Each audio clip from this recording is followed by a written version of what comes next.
Queridos amigos da nossa amada Arquidiocese de Londrina, que bom estarmos de novo com vocês. Este é o nosso segundo bloco sobre o suicídio, Setembro Amarelo. E hoje conosco o doutor João Antônio Rodrigues, psiquiatra. No primeiro bloco abordamos, como já vocês podem ver, o tema do suicídio na adolescência.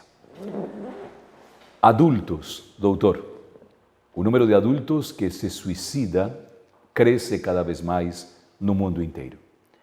As estatísticas, por respeito e por ética da situação, não revelam a verdadeira dramaticidade do problema.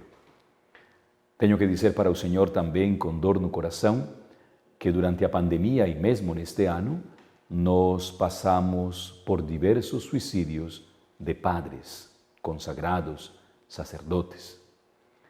Temos tido suicídios nas famílias também. Temos tido muita dor em muitos ambientes.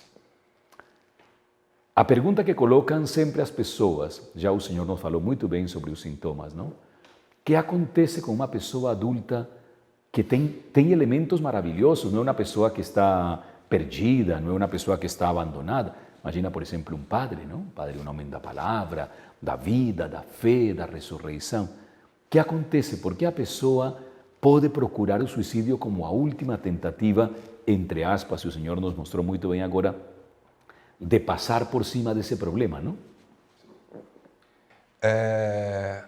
Vou repetir do bloco anterior, porque nós chegamos na vida adulta com uma formação psíquica que começa na vida intrauterina, tá?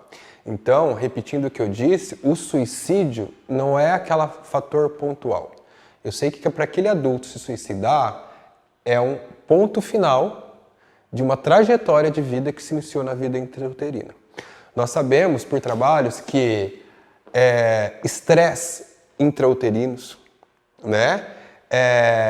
Estresse pós-parto, tudo isso faz com que ocorra uma mudança epigenética na cabeça da pessoa, né? Que faz com que ela suporte menos fatores estressantes, fatores emocionais desagradáveis. E com isso, no decorrer da vida, voltando a falar dos adolescentes, né? As modificações que ocorrem na adolescência não dão esse suporte para ele vivenciar a vida adulta dele. E aí voltamos a falar também da dificuldade dessa pessoa adulta que não aprendeu ao longo da vida vivenciar uma angústia, vivenciar uma frustração. E quando isso fica exponencialmente muito grande, né, ele percebe que a saída é o suicídio. As pessoas vêm com esta frase, não? Padre Rafael, dizem para os meus irmãos padres também, sem dúvida nenhuma, fracassei na vida. Não deu certo o meu casamento. Não deu certo o meu noivado, namoro. Tinha uma empresa muito boa e faliu. Estou arrasado. Não consigo sair do alcoolismo, estou com um problema seríssimo lá na praça, estou devendo para todo mundo. E a pessoa começa a sentir-se quase, como o senhor dizia na primeira parte do bloco, mais do que angustiada, quase que sufocada. Não? Acuada. Falemos um pouquinho dessa situação que está envolvendo hoje mentalmente a tantas pessoas. Quando a pessoa diz, não? E eu dizia para o senhor em off, antes do nosso programa, do nosso encontro aqui, geralmente as pessoas escrevem, não tem ninguém que possa me ajudar. Escrevem na carta que deixam antes de suicidar-se. Ninguém podia me ajudar. E plum, se jogou, ou se matou, ou acabou com a sua vida. Muito bem lembrado a questão da carta, né? Existem os mitos. Quem quer suicidar não fala, quem quer suicidar não escreve. Não, escreve, avisa. A pessoa dá sinais ao longo de dias, semanas que não está bem, que isso pode acontecer. Relembrando do isolamento, a pessoa que está muito isolada, muito quieta, né? E respondendo a sua pergunta, né? Essa dificuldade de encarar a divergência da vida. Essa pessoa ela não foi preparada, né, para receber o não financeiro, o não do casamento, né? Eu sempre falo, né, brincando com a Igreja Católica aqui na sua frente, me dá liberdade, que a Igreja Católica fala que quando casa é até que a morte o separe. Então eu brinco que a pessoa grava isso e depois acontece alguma coisa no relacionamento, ela não aceita aquilo. Mas não é o problema que ela não aceitou aquilo que ela gravou, que a igreja falou, né? É de lidar com a frustração, de lidar com o não.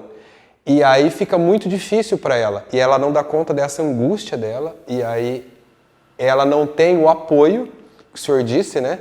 Que eu acho que a batalha do Setembro Amarelo é justamente isso, da rede de apoio. Com quem essa pessoa vai conversar, quem vai acolher essa pessoa, quem vai ter a empatia de sentir a angústia junto com essa pessoa e dar tempo para essa pessoa refletir que existe uma saída que não é a morte. É um termo fundamental para nós, a rede de apoio. Quem está apoiando você? Olha o que acaba de dizer o Dr. João. Se nós temos uma rede de apoio, a pessoa vai descobrir que o ponto final não é a morte. Muito pelo contrário. Vai ter, como dizem os franceses, um entourage que lhe permite, quando chega o não. Você está preparado para o não? Que todos nós recebemos não na vida, hein? E quantos não recebemos na vida? Última pergunta deste segundo bloco, antes de nos prepararmos para o final. Infelizmente, o tempo também nos mostra que não? Na vida conjugal, na vida matrimonial, são muitos os casais que lutam, e o senhor acaba de dizê-lo muito bem dito, não? Muitas pessoas vivem esse drama, não? Mas foi que eu casei, eu disse sim para sempre, o que eu vou fazer, não? Quando na vida conjugal, o casal perde essa vontade de estar próximo e, entre aspas, vive um suicídio paulatino. Não vai se jogar da janela, não vai se jogar para a linha férrea, não vai fazer nada contra a vida, mas a gente vê que são dois mortos, duas pessoas mortas. Ali também está faltando diálogo, ali está faltando um pouco de encontro, de aproximação. O que será o que está acontecendo entre os casais hoje? Que, igual que os adolescentes, igual que nós presbíteros, às vezes se percebe muito mais do que uma apatia, um distanciamento na vida conjugal. O senhor disse aí, em outras palavras, de um comportamento suicida, né?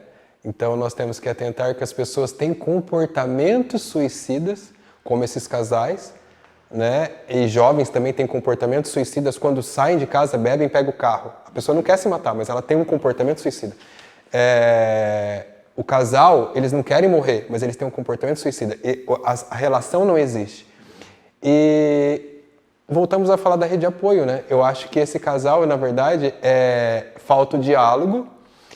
E linkando o que a gente disse dos jovens, que ficam muito na frente da tela, existe também muita individualidade, né? É cada um vivendo o seu mundo, não se constrói junto. E chega uma hora que fica infalível isso, não tem relação, né? Porque a base de um casamento é relação. Se eu vivo uma individualidade, o senhor vive uma individualidade, onde a gente se cruza? Então é a morte do relacionamento, é um casamento suicida, né? Olha, gente, eu penso que nós não recebemos só respostas, nós fomos verdadeiramente motivados a continuar este processo e esta descoberta. Preparemos-nos para o terceiro e último bloco. O suicídio em Londrina, na nossa realidade, no nosso ambiente, na nossa arquidiocese. Os dramas que esse suicídio atingem, e muitas vezes, claro está, dentro das nossas paróquias. Assim como a pandemia deixou tanto luto, o suicídio deixa inúmeras marcas no luto. Como lidar, especialmente porque o senhor no primeiro bloco nos falou muito bem sobre o fato de que um suicida pode atingir 10 pessoas. Como lidar com o suicídio em casa? Meu Deus, somos uma família cristã, uma família suficientemente sadia, tentamos ser os melhores pais, não? Vem a questão da culpabilidade, por quê? Como lidar com esse luto do suicídio? Padre, o senhor disse vamos trazer para nós, né, para a nossa sociedade londrina. Eu moro num bairro aqui de Londrina, na Gleba Palhano, e essa média de 10 pessoas comprometidas com o suicídio é uma média. Isso é 10 pessoas diretamente envolvidas em um suicídio. Mas vamos pegar, se eu conhece a Gleba Palhano, pega um prédio daquele. Uma pessoa, a gente tem história recente, e é frequente, infelizmente, de pessoas que suicidam de um prédio ali da Gleba. Quantos apartamentos e quantas famílias não ficam marcadas por aquela pessoa que suicidou naquela região? Né? Então tem diretamente a família dessa pessoa que foi à morte e todo um bairro que fica, entre aspas, comprometido pela morte de um, que fica angustiado pela situação. Né? E eu acho que nós podemos falar que não tem como fugir da saúde pública, da saúde mental pública, o suporte que essa comunidade vai ter, né? E que, infelizmente, hoje no Brasil nós não vivenciamos a saúde mental pública e o suporte das pessoas. Esse ponto, doutor, é um ponto que nas minhas aulas de bioética eu entro com toda a força. Nós, na América Latina, eu não diria só no Brasil, mas já que estamos aqui, não? Nós, brasileiros, não trabalhamos a nossa saúde pública mental. E sabe por que luto tanto pelo bosque? Por isso. Porque o bosque seria um espaço para uma saúde pública mental maravilhosa. Já pensou que nós três, o Thiago, o senhor, eu, estivéssemos sentados no bosque fazendo esta entrevista no meio dessas árvores e fossem lindas, organizadas, não? O público é bem caótico, viu? É bem caótico. Por que nós conseguimos ter esse envolvimento social? O senhor já foi para fora do país, eu também já tive essa grande oportunidade de, em outros países, a gente fazer isso num bosque.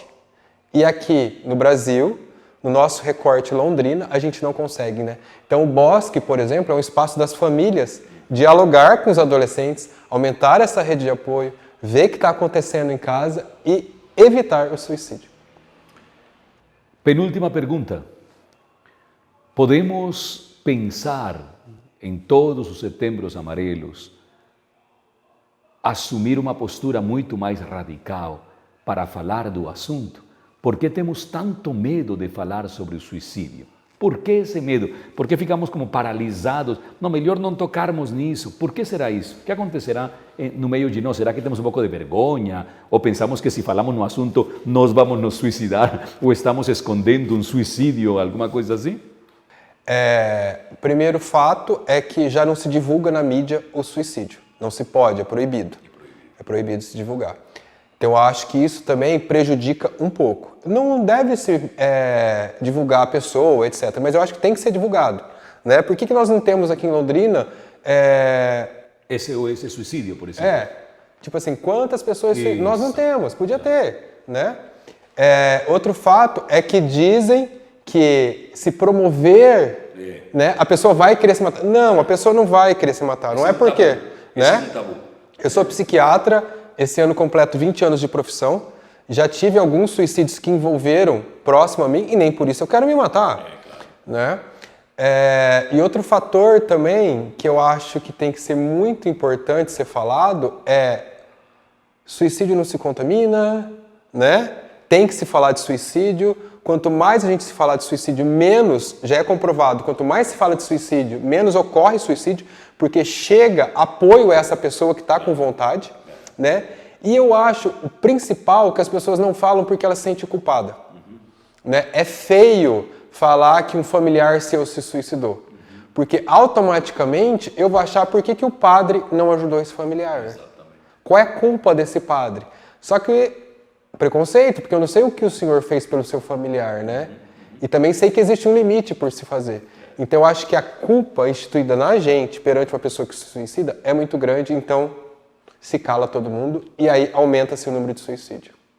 Gente, que presente nesse Setembro Amarelo 2022.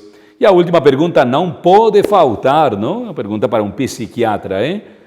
Doutor, temos esperanças de que a nossa sociedade pública, as nossas famílias, o que somos, podemos verdadeiramente encontrar uma luz, não no meio do túnel, porque não acredito nessa imagem, mas, claro, para nós é Jesus Cristo, a luz, o caminho, a verdade e a vida, mas podemos encontrar uma luz prática, já o Senhor deu pontadas maravilhosas, mas é uma luz prática para podermos verdadeiramente estabelecer essas redes de apoio que estão tão carentes.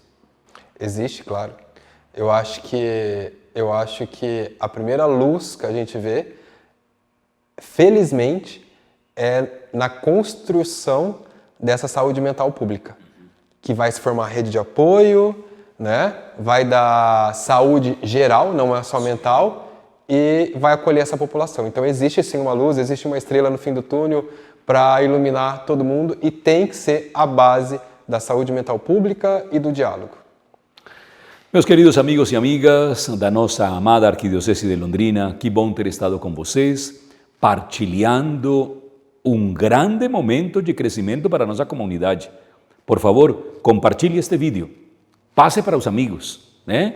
Aí já você tem o nome completo do doutor, pode procurá-lo no Instagram, pode entrar em contato com ele, se você quiser, doutor João Antônio Rodrigues. Doutor, muito obrigado por ter vindo, por estar aqui conosco, por ter dispensado do seu consultório e do seu trabalho este tempo para tantas pessoas que nos vamos beneficiar. Eu fui o primeiro beneficiado, Obrigado pelo convite. Obrigado mesmo. De deixar eu promover saúde mental aqui na Londrina e região. Esta é sua casa. Quero agradecer de coração a Pascão da Arquidiocese de Londrina, na pessoa do Tiago, que também nos doou este tempo, ao Padre Dirceu, ao Gustavo, a Juliana, a todas as pessoas que fazem possível com que a Pascão se transforme naquela belíssima catedral do ar que atinge tantos espaços da nossa Arquidiocese.